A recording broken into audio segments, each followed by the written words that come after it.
Hey, this is Rob, and what I'm going to talk to you today about is the things that you need to think about and understand before you take the steps to become a full-time RVer.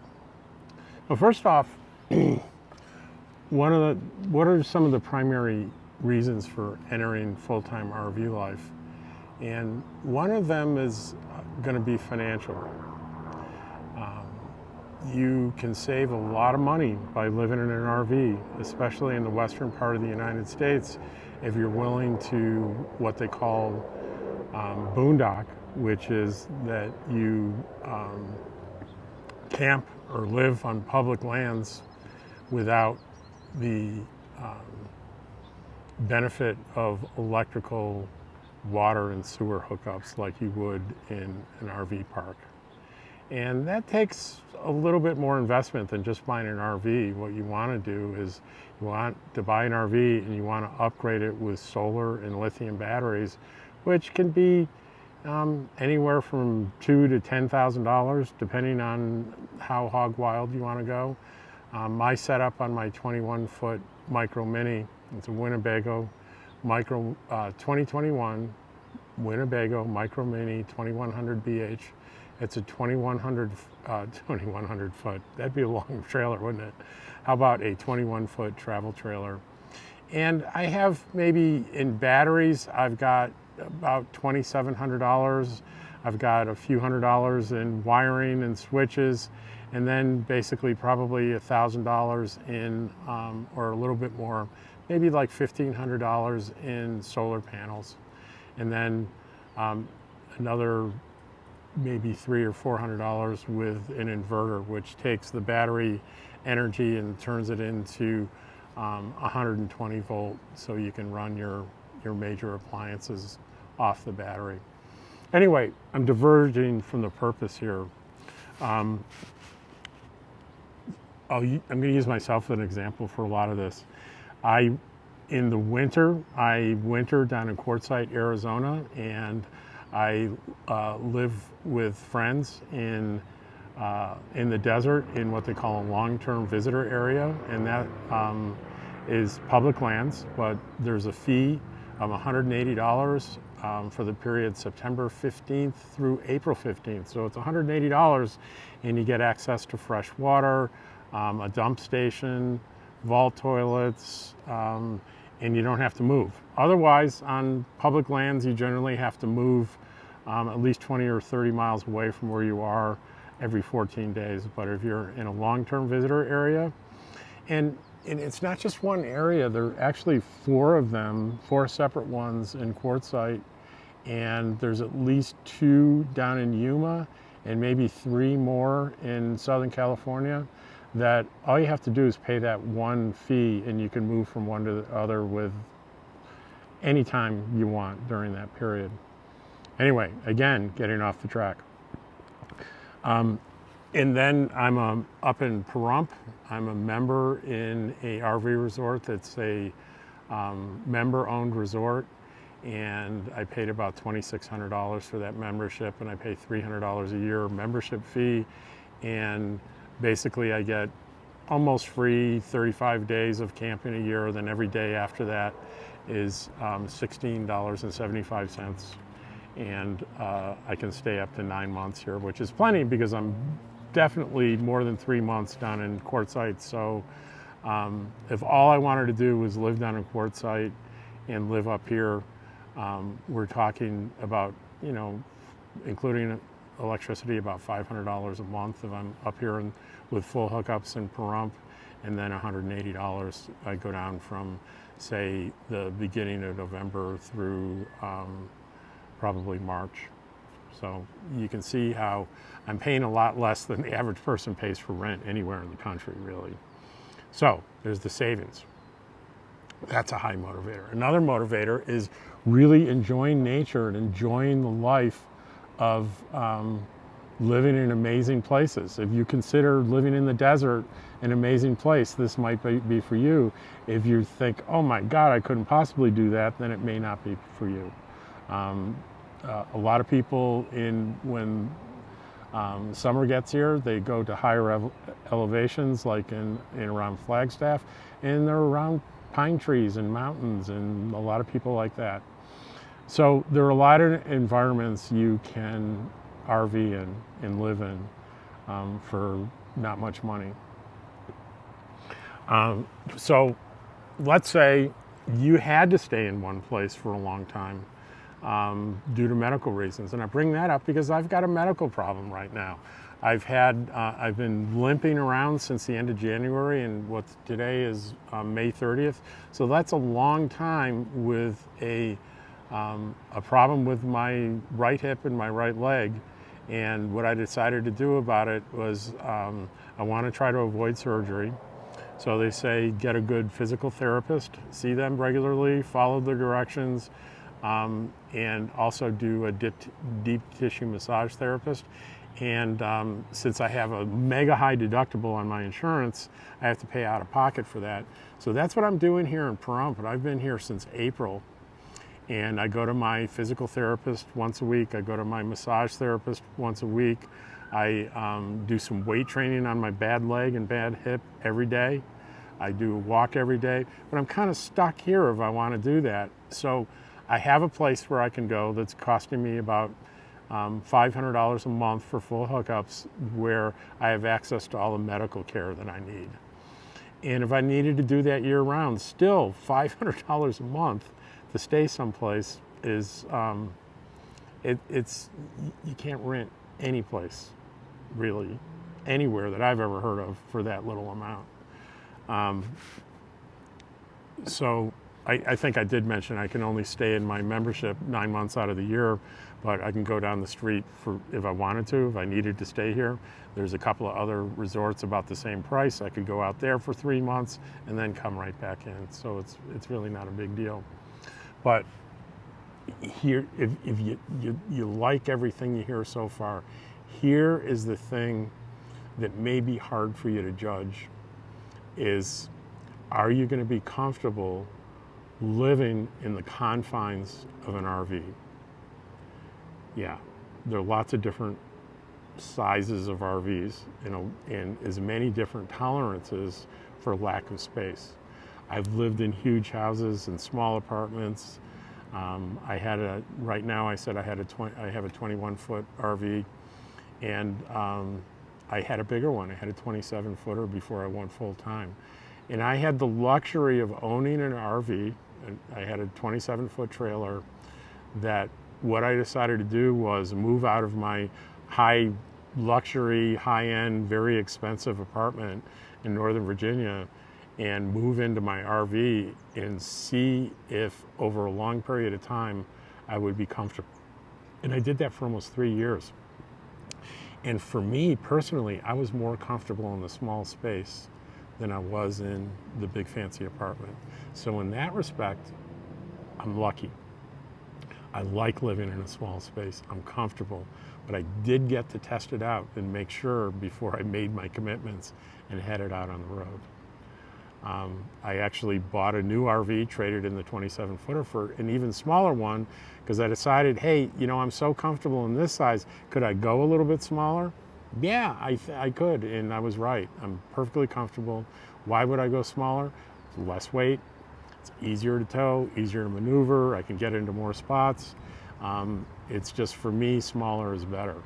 There are people that I know very well out here that are living full-time in vans and in vehicles. You check out, there's a minivan kind of craze with tricking out a minivan to live in it. And if you want to find out what that's about, check the channel Adventuring with Amanda. And she lives in a minivan, and she has a wonderful life in that thing. And she shares every possible detail that you could think of doing that. And that she has a wonderful life, a very bright young woman. So check out her channel if you're interested in that. So you've decided that you're comfortable in a small space. You like the idea of moving around. You like the idea of living in in nature. You could decide, a lot of people just decide, look, I'm going to do it, but I'm going to live full time in RV parks because I want my water hookup, I want my sewer hookup, and I want electricity. And, you know, that's what I thought when in the early stages. And I have a very good friend of mine that I've known for 30 years that is a pretty well-known YouTuber in the RV life, and that's Deborah Dickinson. And you can find her online as well, just Deborah Dickinson, and you'll find her. And she was kind of my advice coach before I pulled the trigger and did this. And I said, I really want to be in RV parks. I don't want to be, you know, off grid, and I want my comfort. She said, she kind of smiled and she said, that's fine. A lot of people choose to do that, but I know you, Rob. And I know when you get a taste of boondocking, you're never going to go back. You're going to love it. But that's something for you to discover on your own. And she was right. You know, I'm in an RV park right now, but my preference is to be, you know, I love being in the desert and quartzsite. And you think about, okay, you do this, you don't know anybody, are you going to be lonely? You don't have to be. It's so easy. It's so easy. The people in this lifestyle, 95% of them are open, kind, warm-hearted, welcoming. It's easy to find people to camp with in quartzsite in the desert. You know, last year I was torn between wanting to camp with two different sets of people. It was, this is almost harder to describe. The giving nature of the people in this lifestyle are, it's almost like an unspoken barter system, right? I'm a psychotherapist, and I have, before I retired, I worked in emergency mental health, doing crisis counseling, and people know that about me in the life. And when someone is in a crisis, like this happened last winter, they come get me, and I offer my services for free for someone that's in crisis. Likewise, I'm okay at mechanical things and repairing, but I am by no means an expert, and I should not be let loose unsupervised, especially with electrical things.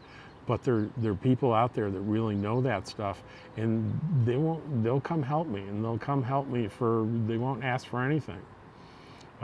So, you know, buy them lunch, buy them a pizza, do what I can to give back, but rarely does money exchange in these barter type transactions.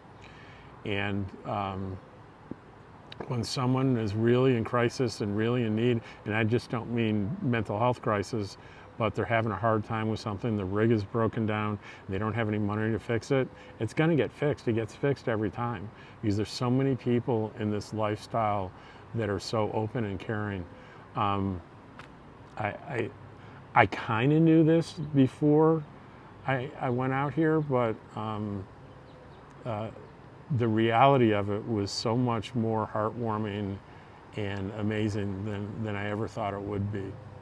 And I can say that overall, that I had very high expectations of what this life would be like, because, you know, I'd been out a couple of times on vacations and had a good time, but mostly I watched a lot of YouTube videos like you're probably doing now. And the bar was set pretty high. I had pretty high expectations. And they were exceeded. I never expected that to happen. Today is May 30th, 2023, and I retired and hit the road on December 1st, 2021. So it's been about a year and a half, and it just gets better and better. Even with what's going on now, where I have the health problem where I can't really walk very well, I can't travel very much because my leg hurts so much, it's hard to break down camp, and it really hurts when I'm in the driver's seat for a long time. So I'm a little stuck. but I'm doing what I need to do to get better, and I have no regrets. I really feel like I can take care of myself out there, and if I can't, I have friends out here that I know will take care of me if I ask them to. You know, there are logistical things that you need to take care of. You need to decide where you're going to be a resident, and you need to have an address that's going to stand up to some scrutiny maybe when you establish your domicile. There's you'll hear about lots of options, like, you know, renting a spot for a day in South Dakota and establishing residency there. There's escapees in Texas. There's I think in Florida it's Good Sam's has a mail forwarding service. You can use that to establish residencies, but those things all have risks associated with it. There's a lot in full-time RV Life news about South Dakota, the small towns balking at these people establishing residency that, quote, don't really live there. They're really nomads, and they're able to vote in their small communities, and that can be a concern. And likewise, if you use just a mail service as an address, you can run into some problems there. I've had friends that were unable to maintain their bank accounts or car insurance because their mail services are coded in the postal system as being a mail drop, and banks and insurance companies don't like that very much. So there's some complication in doing that, but if you really do your own research carefully, you can establish a domicile in a more or less bulletproof way where you're not going to run into those kinds of problems. You know, and people say, well, what about health insurance? And I say, well, if you stay where you are, what about health insurance? It's a problem everywhere. I will tell you, if you were moderate to lower income like I am, the Affordable Care Act is really a godsend in terms of having something that will take care of you for the most part, in a disaster situation. But if you want really, really good insurance with low or no deductibles and low rates of coinsurance, that's going to cost you a lot of money. It's expensive when you're doing it on your own. One of the things you may be surprised about, if you're working for a company now that's providing insurance and you're paying, you know, what you think is a lot of money a month, like $500 or something, you'll be really shocked when you find out what your company is paying, what their share is. It's probably more than that. Because I know I was looking even in the Affordable Care Act in Nevada for one of the higher level, I think gold level, it's, you know, $1,500 a month. I mean, obviously I can't afford that. So depending on your situation, your employment situation, and your current health insurance situation, that could be a consideration.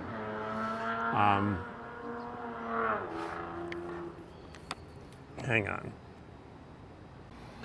I know this video doesn't carry a lot of very detailed information. And the detailed information on insurance, on RV parks, on staying on public lands, LTV areas, quartzsite, that's all readily available over, there's more YouTube videos than you can possibly really watch in a lifetime on all those topics. My intent for this today was to just give you pretty much an overview of the really practical things that you need to think about before you set out and do this wonderful lifestyle. And I highly recommend it. It has been one of the best decisions I've ever made in my life. And whatever decision you make about your life, I hope for the best for you. I really do. Thanks.